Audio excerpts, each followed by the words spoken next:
In this video, we're going to go over how to request replenishment for a case. So first, I'm going to find an open case for us. All right, so the easiest way to request replenishment is when you're submitting an event for billing. So I'm going to quickly get us to that step.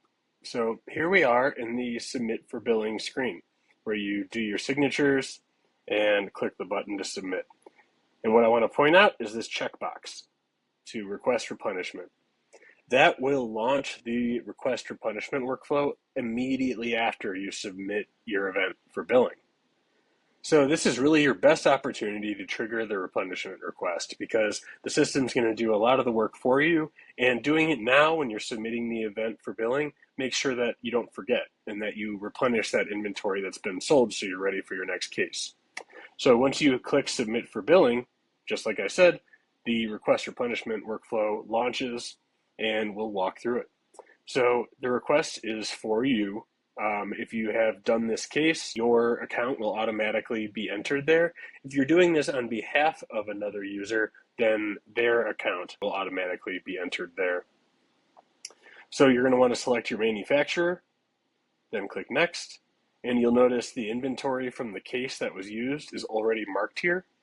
And you are welcome to add additional items. If you switch over to the search tab, you can search for your inventory using either loose devices or whole sets.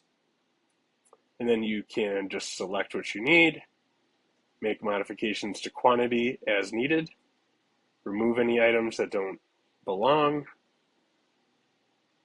and then you have your replenishment request. Of course, if you just want to replenish what was used in the case, then you don't need to do any additional selections. You just move on to this step. And you'll want to make sure you select a shipping address for this request so that your manufacturer knows where to send it. Then add any other pieces of information you might need, like request notes or need by dates, and then click create, and your replenishment request will be created. Then the manufacturer will fulfill that request and you'll receive an inbound pending transfer when that inventory has been shipped. All right. So we just completed a replenishment request and we launched that replenishment request when we were submitting our event for billing.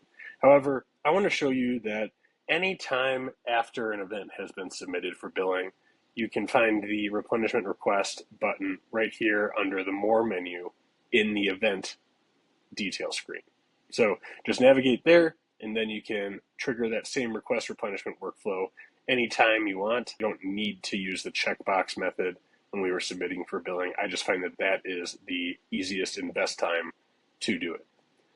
All right, that was our video on requesting replenishment. Make sure to tune in for more on our events workflow.